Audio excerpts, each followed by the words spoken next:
Espacio solicitado. El contenido y las opiniones vertidas en este programa son de exclusiva responsabilidad de los productores y no comprometen la posición, pensamiento ni criterio de Televisión Universitaria.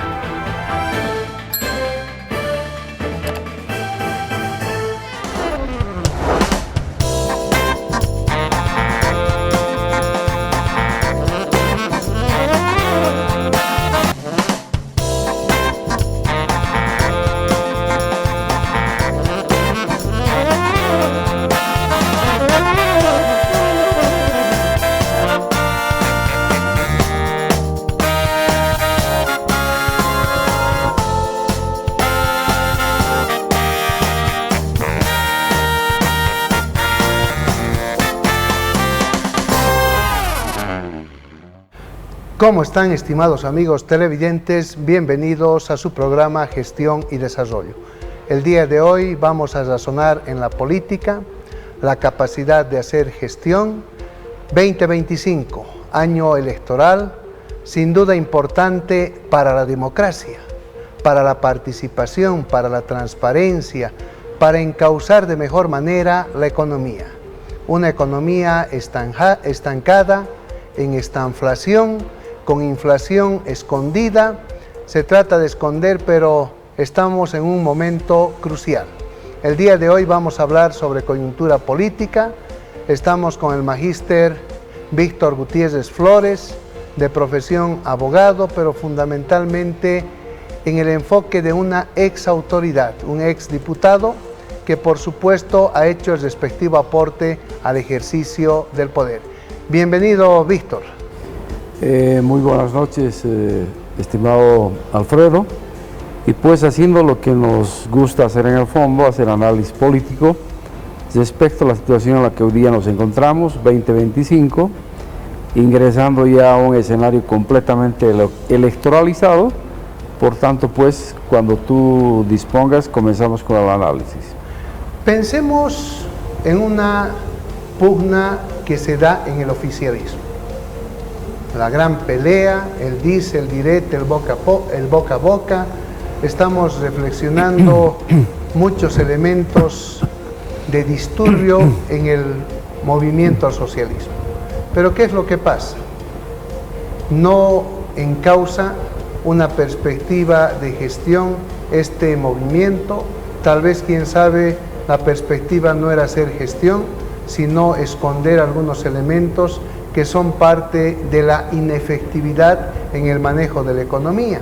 Pero la economía está asociada al poder, a la economía política, a la política económica, al modelo, y esta pelea nos permite razonar con la siguiente interrogante. ¿La pelea es un show o es real, estimado Víctor? Bueno, respecto del MAS hay que decir con mucha claridad que este no es un show, no es algo como quien dice el día de mañana van a estrecharse las manos, aquí no pasó nada y van a continuar, no. Es una pelea, si vale el término, completamente en serio, y es la primera vez en la historia de Bolivia que observamos que sea el líder, el jefe de un partido político en este caso, el que haya iniciado una lucha fratricida para acabar nada menos que con su propia organización político-partidaria. Eso es lo que ha hecho Evo Morales en todo este tiempo, y eso hoy día ya está en una situación irreversible. El daño que le ha causado esa lucha intestina, fratricida, la que denomino yo, es irreparable, y por lo tanto el MAS está herido de muerte. Ese breve diagnóstico nos permite aseverar que por lo menos el MAS va a estar fragmentado en este escenario electoral en unas tres vertientes. Y a diferencia de alguna gente que se preocupa mucho y dice, bueno, hoy día Andrónico Rodríguez podría ser, digamos, la figura de recambio y que los pueda conducir, según los propios masistas, a tomar nuevamente la manija del Estado. Yo creo que ahí hay un equívoco desde mi punto de vista y del análisis de la realidad política y social del país y económica, por supuesto, que estamos en un fin de ciclo, motivado por una serie de razones, una serie de equívocos históricos en los que ha ingresado lamentablemente el gobierno del MAS en los últimos años, y eso está marcando ese fin de ciclo.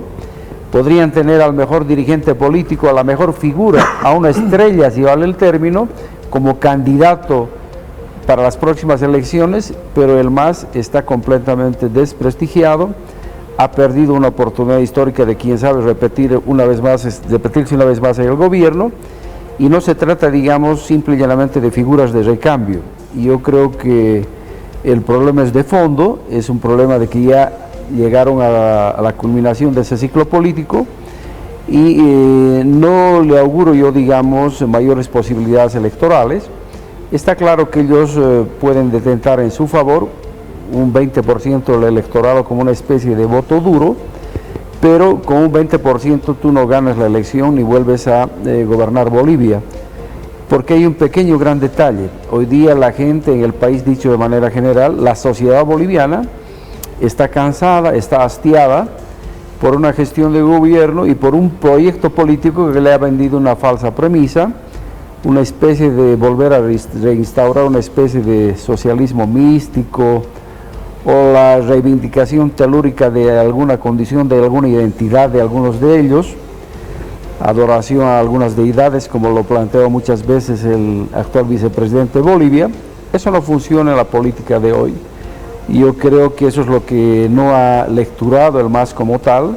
En lo que se ha empecinado en restaurar es el viejo Estado centralista, ese viejo estatismo que en otros tiempos lo hiciera el MNR en 1952, y por eso es que ha fracasado, porque no ha entendido la realidad.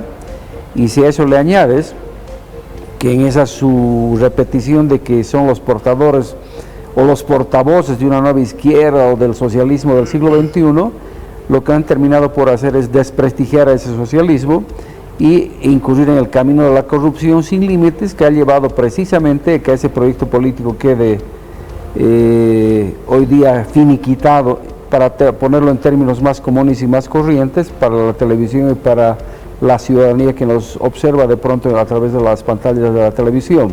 Por lo tanto, yo veo que el MAS ha sido una parte más de esta historia, una especie de simbología de acabar con esa Bolivia inaugurada en los últimos 120 años de historia en el país.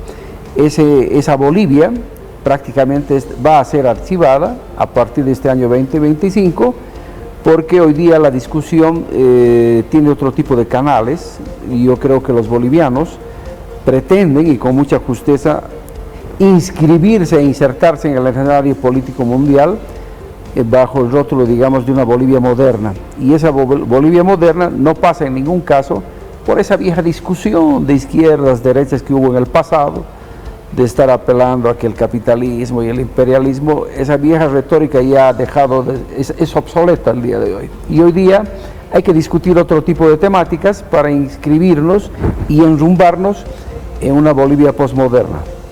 Pensemos en las causas que han generado la pérdida de credibilidad del movimiento al socialismo. Un modelo de economía plural que no se lo ha podido activar, que tiene que ver con el cooperativismo, tiene que ver con la parte de la economía comunitaria, la privada y, entre comillas, el capitalismo de Estado, la inversión estatal. La inversión estatal no ha generado los resultados esperados porque no se han estudiado los mercados, el mercado interno, externo, para hacer una economía de inyección, porque primero se pregonó el desarrollo endógeno, me parece clave, pero no hemos generado especialidad y estamos en conflicto. Pero por el otro lado, ¿qué pasó con el cooperativismo? El cooperativismo desangra la economía nacional, porque gracias al cooperativismo hay movimientos raros, desde las cooperativas de telefonía, la parte minera y todo el sistema hasta financiero cooperativo. Entonces genera mucha duda. El aspecto de la comunidad mal trabajado, porque la gente migra, no se busca inversiones para hacer seguridad y soberanía alimentaria. Entonces jugamos al método, si quieren, talco, tal como salen las cosas, discúlpenme, a ver qué sale, o al método halcón, ¿no? Discúlpenme, popularmente al conchazo. Y esa es la cruel realidad. A veces hay que salir del esquema científico, pero para que la gente se dé cuenta, y que es importante también el liderazgo en la política. Hemos tenido la época de vacas gordas, no se ha sabido ahorrar, el ahorro dinamiza la inversión, y hoy estamos en estanflación y en perspectiva electoral. Si el MAS tiene un 20% aproximadamente de voto duro, ¿qué es lo que va a pasar? ¿Cuál sería la oposición o el aliado que va a ser el movimiento? Porque también en nuestro medio la oposición es ficticia, o se hace oposición en función de la extorsión y del cogobierno repartiendo instituciones, estimado Víctor. Sí, yo creo que hoy día la sociedad boliviana se enfrenta a un dilema completamente distinto al de los años anteriores. Esta coyuntura política es completamente distinta, valga la redundancia, a las que hemos vivido en el pasado, a tal punto que yo planteo que los ejes de la discusión ya no son esa vieja retórica de la izquierda o la derecha o el capitalismo o el imperialismo, sino que los ejes de la discusión y los ejes temáticos van a girar en torno a modernidad, competitividad, eficacia, transparencia, bajo los cuales se debe obviamente pergeñar, digamos, un proyecto político a ser ofrecido a los bolivianos como tales. Pienso que los que están, digamos, en el bando de la oposición tienen que ser conscientes de esta realidad, y creo que en esa medida se están dando ya algunos pasos, lo vemos a través de la televisión, de las lecturas que hacemos, de las redes sociales, siguiendo, digamos, algunos de los opositores, y creo que por ahí va la mano. Y yo creo que Bolivia siempre ha sido un país en el que las lecciones han sido más duras, para que los políticos las aprendan de verdad y no reiteren los equívocos del pasado.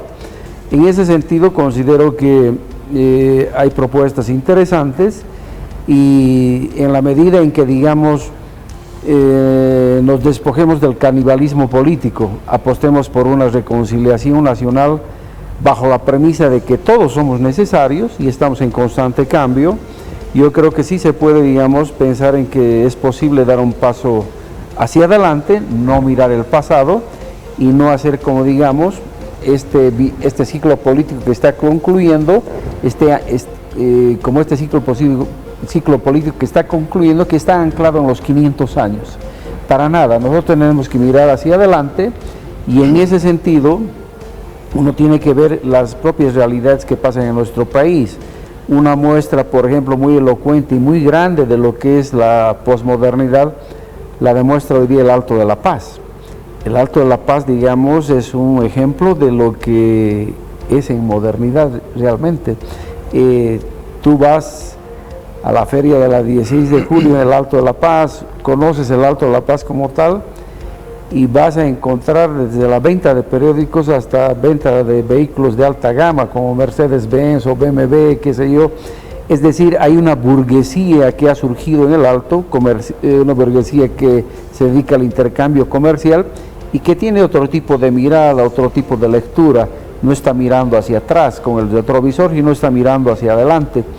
Y ese parangón, digamos, que lo representa hoy día el Alto como la parte del occidente de Bolivia, lo tenemos por contraposición en el oriente boliviano, con una Santa Cruz que produce, un Alto que comercia, y en ese sentido, digamos, la gente que estamos al medio, la gente de los valles, tenemos que ser capaces de articularnos en un nuevo proyecto político que profundice las autonomías, que vea, digamos, que el desarrollo de Bolivia está en poder inscribir a Bolivia geopolíticamente hablando entre lo que es Cochabamba, Santa Cruz, con una mirada hacia el Brasil, con una mirada hacia el Paraguay, con salidas, digamos, hacia el Océano Atlántico por fluviales, como utilizar la hidrovía Paraguay-Paraná, apostar por la industrialización. Yo creo que si uno se plantea esos ejes temáticos, esos puntos que yo planteo, podemos dar, digamos, una nueva esperanza al país.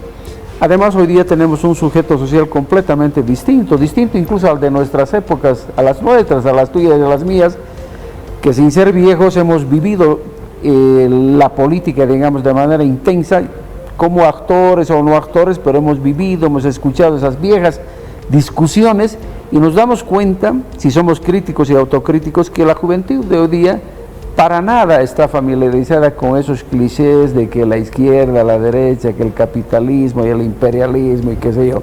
Hoy día la gente apuesta, digamos, a tener estabilidad económica, a tener desarrollos, a jugar en el comercio, a tener dólares que hoy día no existen, a vivir, digamos, de mejor manera. Es decir, la gente ya apuesta por tener un país moderno, a tener una economía mejor, que en el marco de la soberanía, de la dignidad, de la autodeterminación, pueda inscribirse y pueda tejer lazos con el mundo externo como tal, establecer condiciones de igualdad con China, con los Estados Unidos, con quien quiera negociar con Bolivia en condiciones de soberanía, de respeto y qué sé yo, y no digamos con esos viejos dogmas, con esa fraseología que la sigue repitiendo, digamos, este gobierno. Tú como experto que eres en economía, muy destacado por cierto en nuestro medio, te das cuenta y nos puedes guiar que este gobierno, si fuese realmente un gobierno creativo, operativo, cambiaría de modelo, sería pragmático. No lo hace ¿por qué?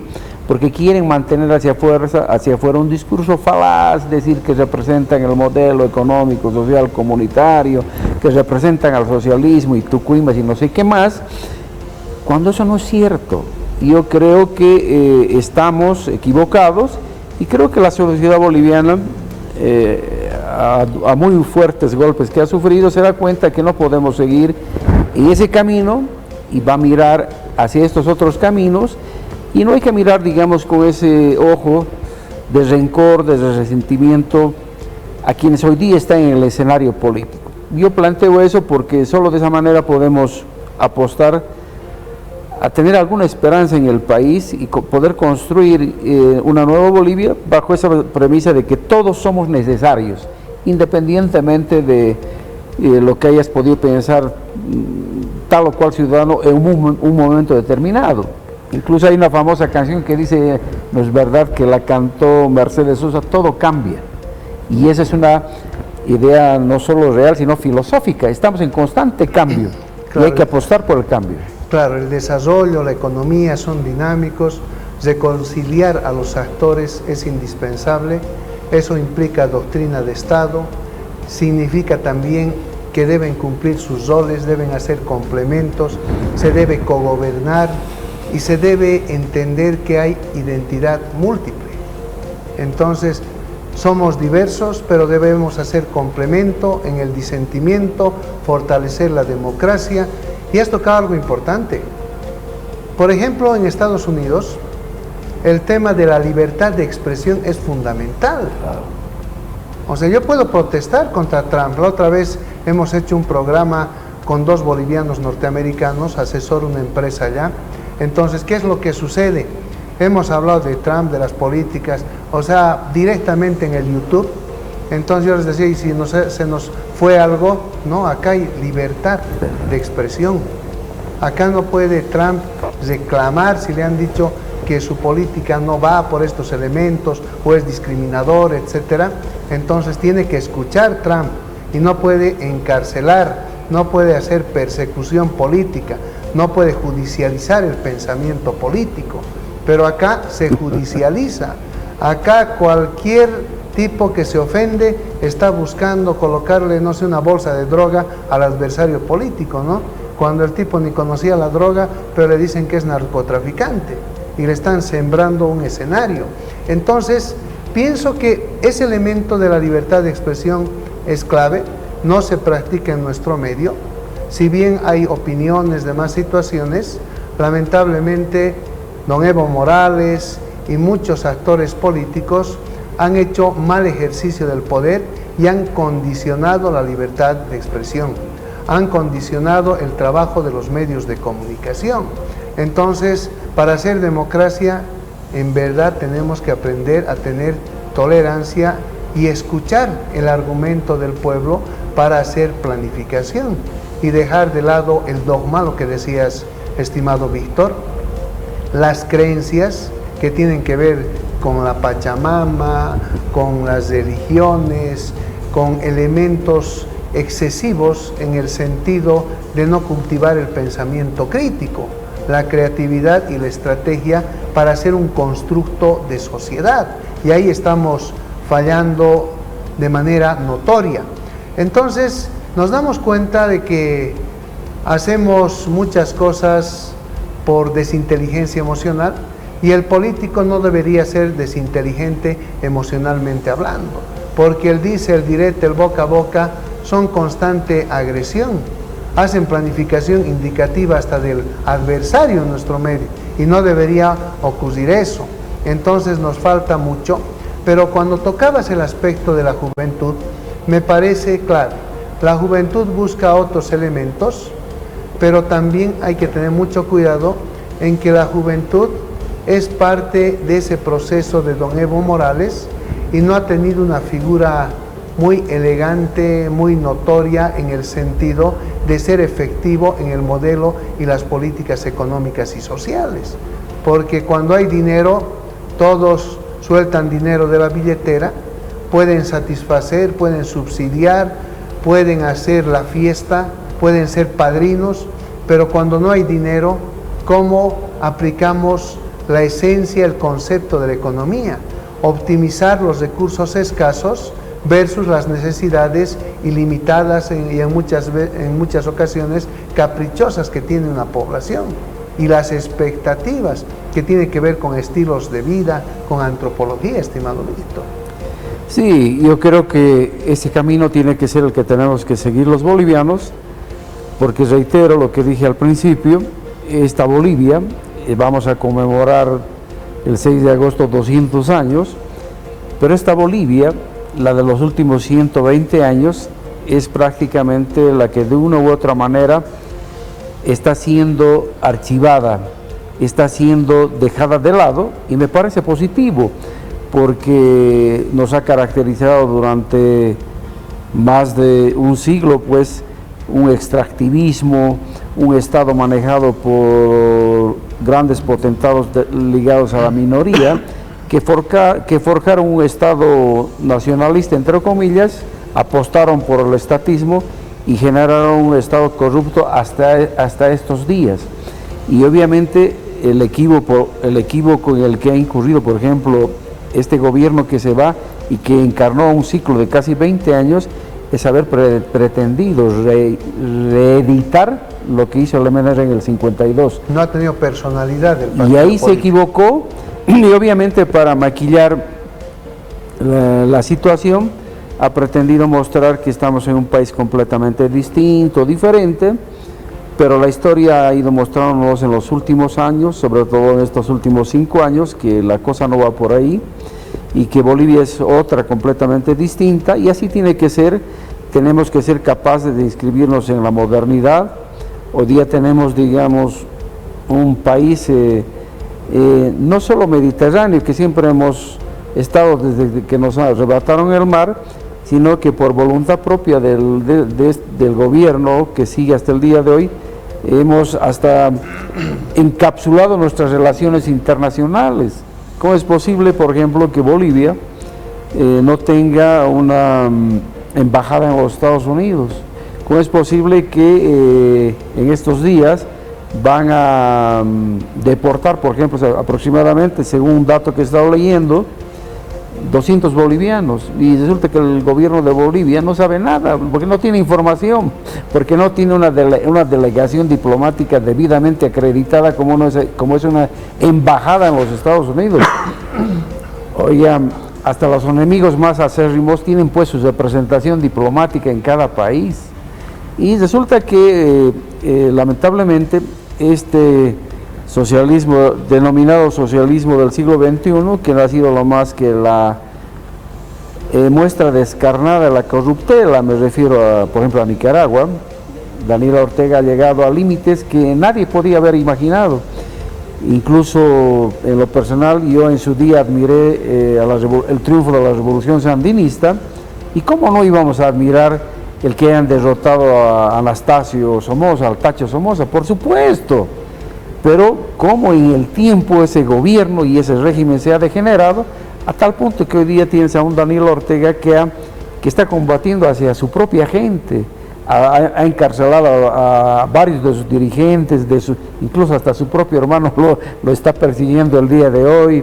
Ha comenzado a perseguir al vicepresidente Sergio Ramírez, a Dora María Telles, a un sinnúmero de dirigentes que yo los conozco por mi relacionamiento internacional en el pasado, y te das cuenta en qué terminó esa revolución, que fue buena en un principio, pero que hoy día obviamente no es más que una dictadura de nuevo tipo.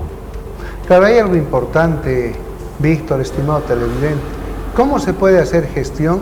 ¿Cómo se puede hacer ejercicio del poder si el modelo es disfuncional en relación a la realidad internacional? Cuando vos tocas el aspecto de los diplomáticos tienen que ser de carrera, tienen que ser gente que tenga por lo menos acción comunicativa, conocimiento mediano, deben tener competencias para esa función, y en nuestro medio han sido cantantes los diplomáticos. Claro, pueden enojarse, ¿verdad? El talento, el arte, el folclore, o sea, se pondera, pero si hay tipos como Edwin Castellanos, voy a levantar ese nombre, nunca pasó la carrera de administración de empresas. Yo le veía silbando a las chicas ahí en las amplas, ¿no es cierto?, cuando empezaba mi carrera de universitario. Y las veces que me choco con el señor, o sea, canta bien, demás situaciones, pero en sus andanzas, o sea, en estado así equilibrado, no lo he visto. Entonces, ¿qué es lo que pasa? ¿Cómo puede hacer gestión pública? ¿Cómo puede hacer desarrollo de cucho a cucho? Cuando no hay la capacidad, no hay la formación, y ese es el gran problema. Puede enojarse, lo puedo invitar a debatir, lo hemos invitado muchas veces, pero ¿de qué puedo debatir también con él? Es bastante complicado. Entonces, no es soberbia, pero ese tipo de alcaldes, de gente disfuncional hemos tenido y seguimos teniendo en el espectro. Hay gente que no entiende un concepto básico, pero habla cualquier cosa, por así decirlo. Entonces, la gente aplaude y dice encima, roba pero hace, y uno se asusta, ¿no? Entonces, tamaña mentira. Entonces, ¿hasta cuándo tenemos que soportar la inmoralidad? Y eso no es preocupante, nos debe ocupar, porque nos están esquilmando a los que pagamos impuestos. ¿Y qué están haciendo? Ellos están resolviendo su problema particular en franco endeudamiento generacional de la sociedad.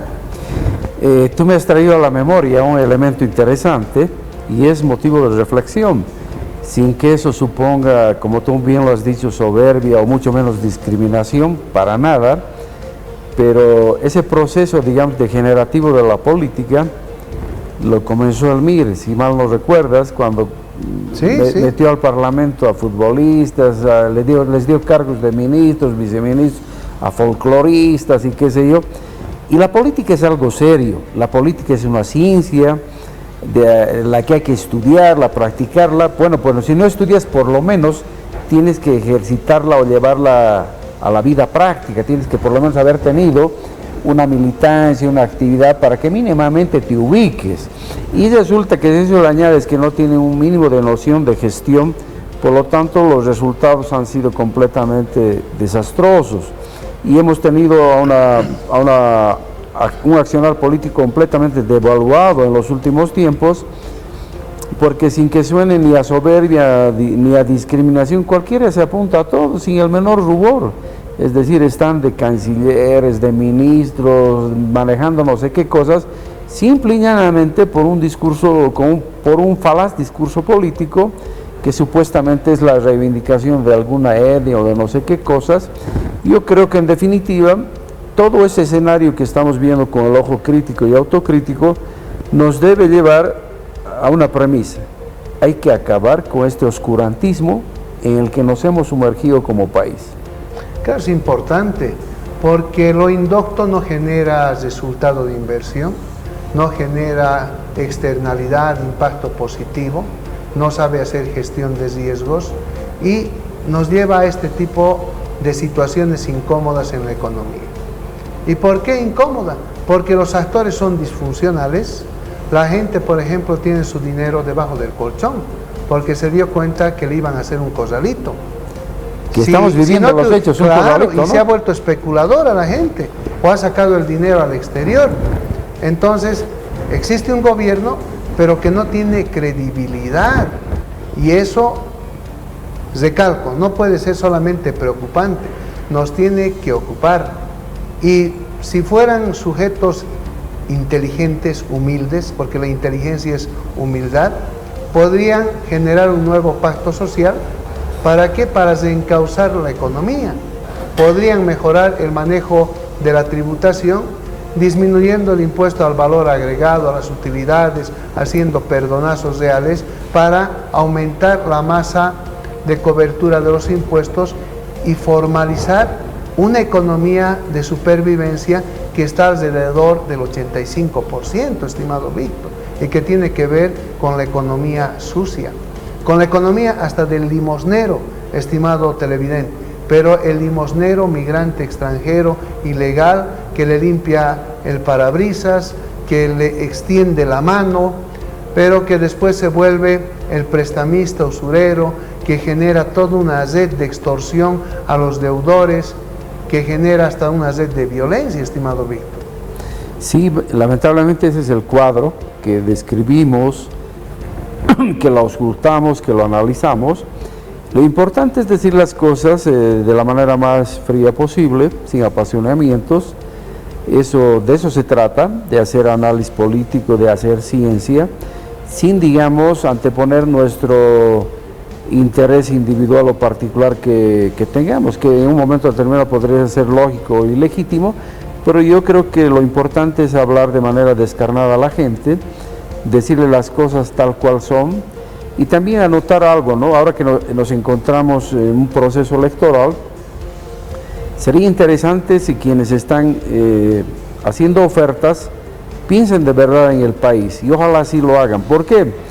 Porque no se dicen muchas cosas cuando se las deben decir, simple y llanamente por cálculo electoral en muchos casos.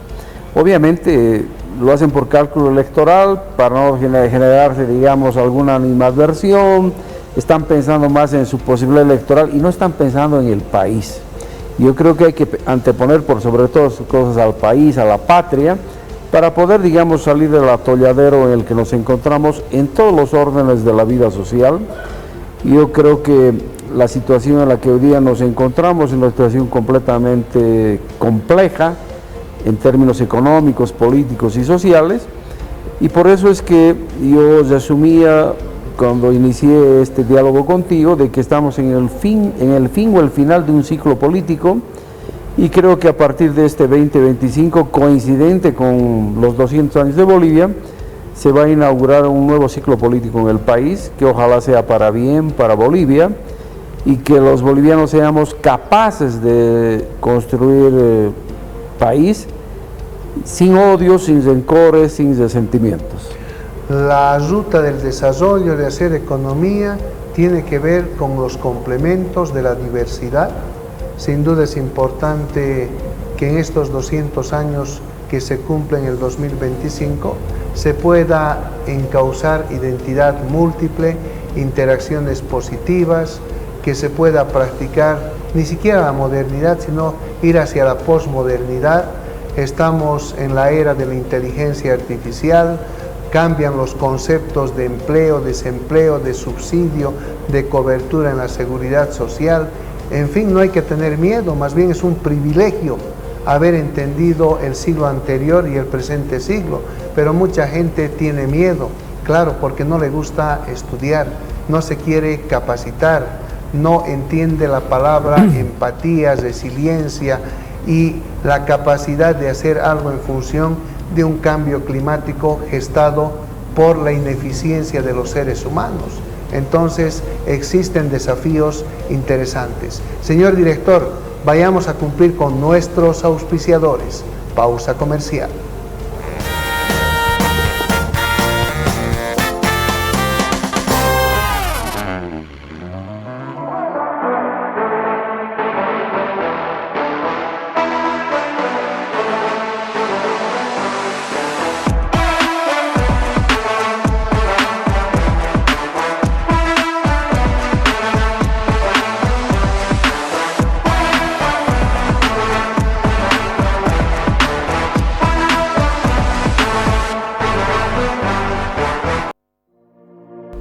No deje de ver. Gestión y desarrollo con el Dr. Alfredo Mancilla. Los domingos a partir de las 19 horas 7 de la noche. Por TVU, somos Cochabamba. No deje de ver. De primera mano. De lunes a viernes a partir de las 10 de la mañana. Por TVU, somos Cochabamba.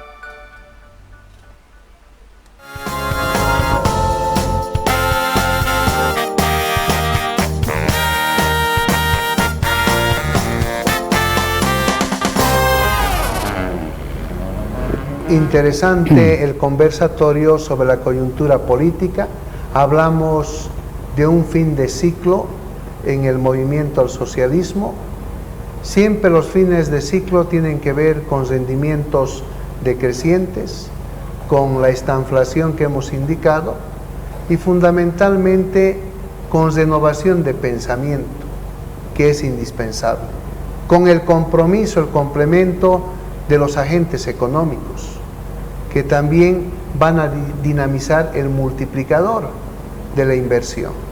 Entonces, en función de estos elementos, estimado Víctor, vayamos redondeando algunos aspectos que tienen que ver con hacer hasta una especie de prospectiva en la coyuntura política. ¿Y por qué? Si el MAS tiene un 20%, hay un 80% de expectativas de pensamiento diverso al MAS que tiene que ver con la elección del presidente y los asambleístas de la Asamblea Plurinacional. Entonces, ¿cómo se reparten los otros componentes, preferencias que son parte de la perspectiva electoral para la presente gestión?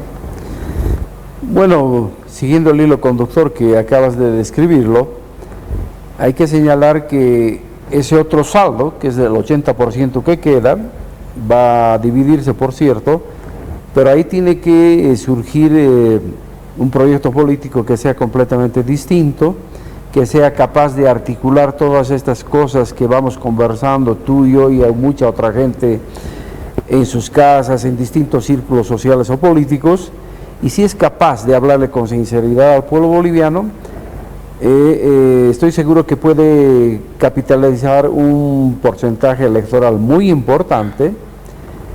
Y teniendo en cuenta ese factor de hastío que hay en la sociedad de este gobierno y todo lo que ha significado, que ya la gente está cansada y quiere volcar la página de manera definitiva, me atrevo a decir hoy día, no soy augur, pero en política sí se puede hacer una prospectiva como tú señalas, me atrevo a decir que si se hacen bien las cosas, no sería nada extraño que podría ganar alguien, el que esté mejor posicionado, en primera vuelta a la elección. Si eso ocurre, hay dos escenarios. En la primera vuelta es donde prácticamente se define el tablero político. ¿Por qué? Porque en la primera vuelta lo que vas a elegir es la composición del poder, vas a elegir la composición del nuevo Parlamento boliviano, y ahí vas a tener traducida la nueva correlación de fuerzas.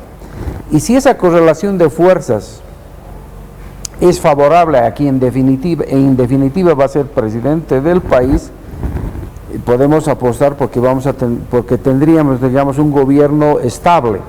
¿Por qué?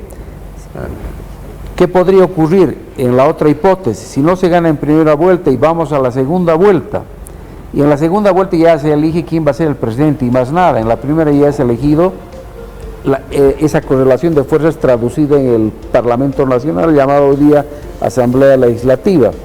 Entonces, si tienes de pronto un presidente que es elegido en segunda vuelta, pero no tiene la mayoría parlamentaria que le permita introducir cambios urgentes y necesarios e inmediatos en la dinámica política, económica y social del país, puedes tener un gobierno, sí, un nuevo gobierno, pero un país... Como un prisionero político, como ahora. Claro, puedes tener un país incapaz de manejar lo que le sucedió, por ejemplo, a Hernán Siles Suazo. pero es lo que le Claro. está pasando al actual gobierno Claro. también. Hernán Siles Suazo fue presidente de Bolivia, pero con un parlamento completamente adverso y no podía hacer nada. Era rehén del Congreso de 1980. Entonces, yo digo, por eso es que es importante mirar hacia ahí, porque, y lo que tú acabas de señalar, debido a la lucha fratricida que hoy registra el MAS, porque se ha dividido, no pueden aprobar nada porque no tienen la mayoría que les permita hacer aquello.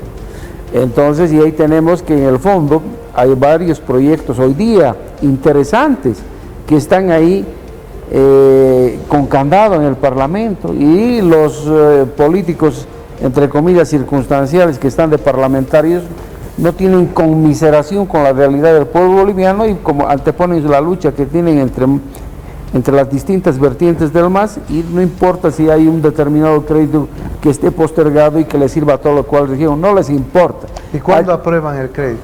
Claro. Cuando cose el maletín ahí. Claro, porque Claro. al final uno puede hacer inferencias de que existe hasta una especie de extorsión, ¿no? Claro que sí. Entonces, eso es lo terrible, lo peor que le podría pasar a Bolivia. Eso no debe de suceder, y por eso los bolivianos tenemos que meditar en estos largos meses que todavía faltan. En agosto va a ser teóricamente la elección, estamos a 7 meses ya de aquella fecha, y habrá que, viendo ya cuando la campaña esté en caliente, para ponerlo en términos de termómetros, hoy día estamos todavía en la fase fría, pero esa fase fría ya electoralizada, a diferencia de otros procesos electorales prematuramente, por la situación económica y social por la que atraviesa hoy Bolivia. Pero cuando estemos en la época más caliente del proceso electoral como tal, sí vamos a estar en condiciones de, tú, yo, muchos ciudadanos, o los que nos miran, el país en general, de poder decir sí, con sus peros o con lo que sea, tal o cual candidato ofrece más o menos un camino claro a seguir y habría que apostar por él. Ese grado de desazonamiento y de desprendimiento tiene que haber en el ciudadano boliviano, porque si no hacemos eso, vamos a tener un gobierno que no va a gobernar y vamos a seguir en esa vorágine de tener un país ingobernable, un país que vive anquilosado o anclado en el siglo pasado, y eso no puede suceder por más tiempo. Hay que asumir medidas pragmáticas, importantes, medidas de shock en términos económicos, les guste o no les guste. Hay empresas completamente deficitarias que son una estafa, que deben de ser cerradas, y para eso obviamente tienes que tener un gobierno lo suficientemente sólido para tomar decisiones con base social, pero con apoyo político en quienes toman las decisiones ya finalmente. Claro, pero tocas algo importantísimo.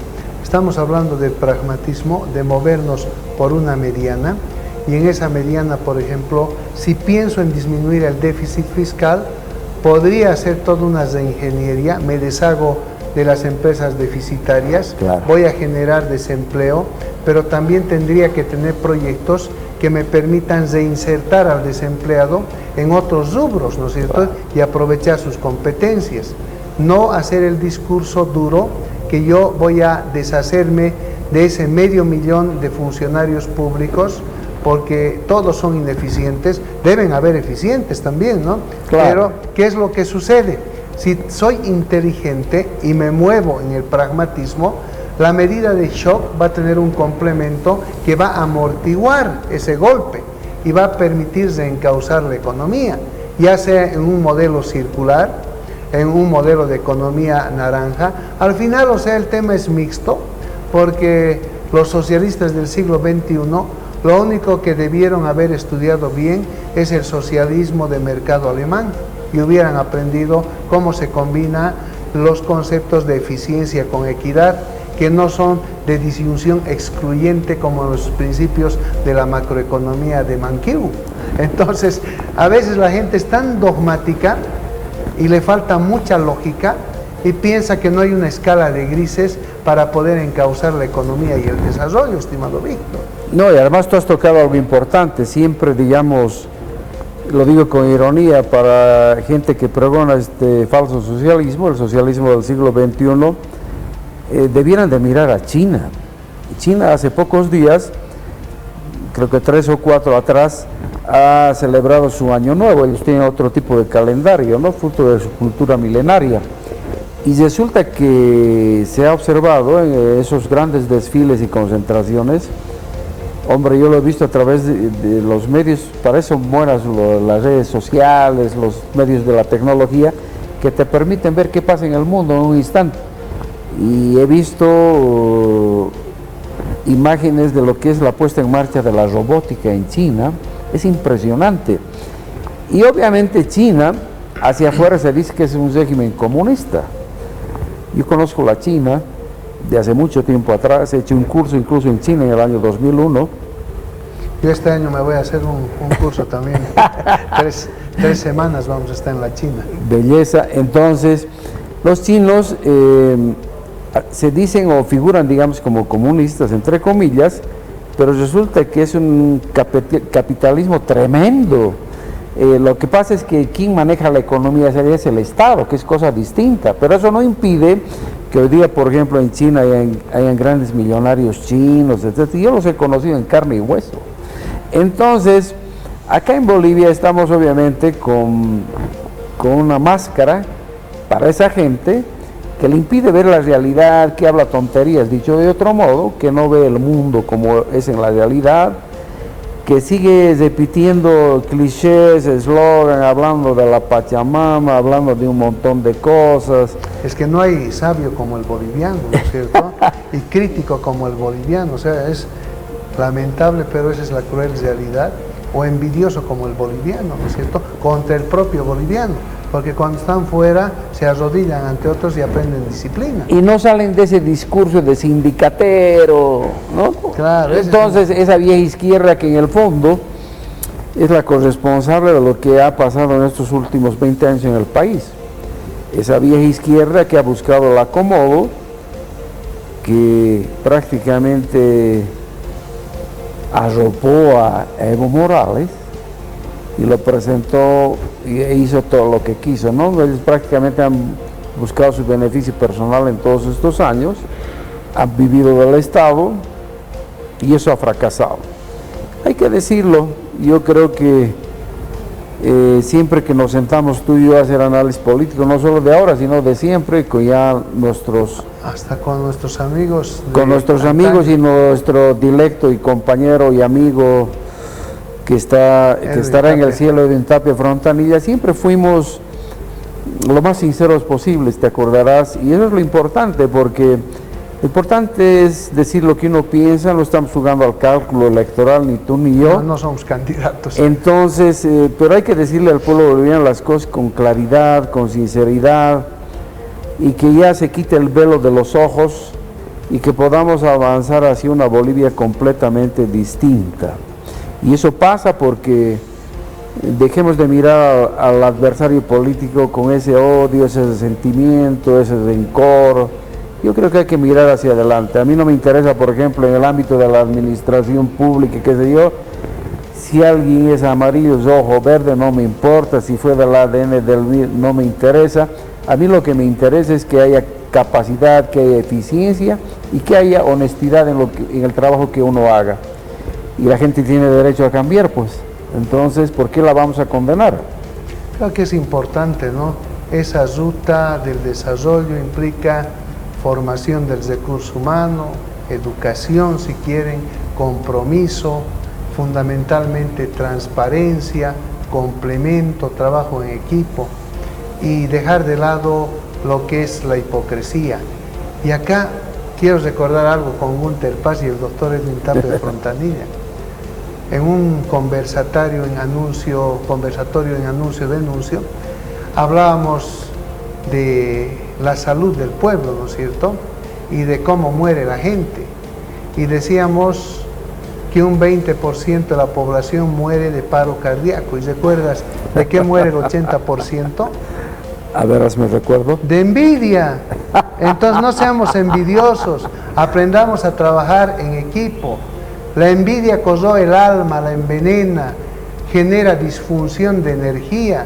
Todo ser humano es un campo electromagnético, las paredes son campos electromagnéticos, hay límites, entonces tenemos que aprender a complementar la energía para poder avanzar en esa concepción de gestionar el desarrollo. Tus palabras de despedida, estimado Víctor.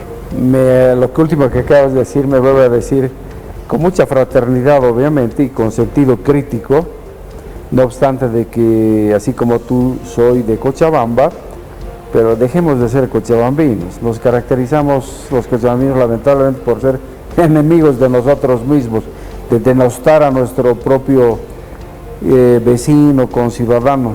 Solo somos buenos cuando estamos en el exterior. Esa es la triste realidad. Ni en el exterior he experimentado y veo cómo se comportan los compatriotas. Los cochabambinos, sobre todo, en especial. Bueno, yo creo que apelar a que nos despojemos cada vez de las cosas negativas que tenemos como seres humanos y seamos mejores personas en pro de un mejor país.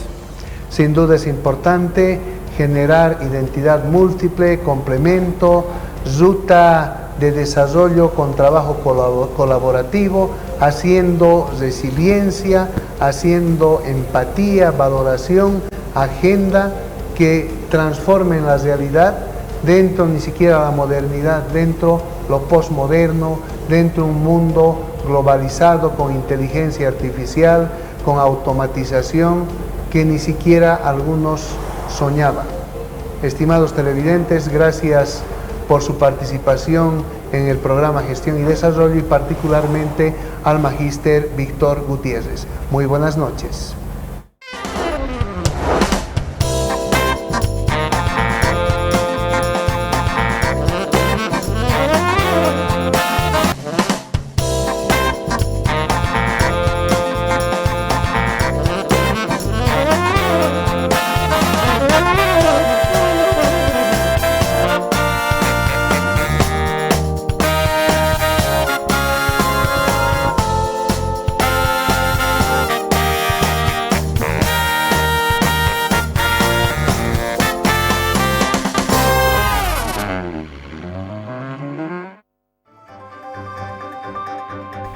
Espacio solicitado. El contenido y las opiniones vertidas en este programa son de exclusiva responsabilidad de los productores y no comprometen la posición, pensamiento ni criterio de Televisión Universitaria.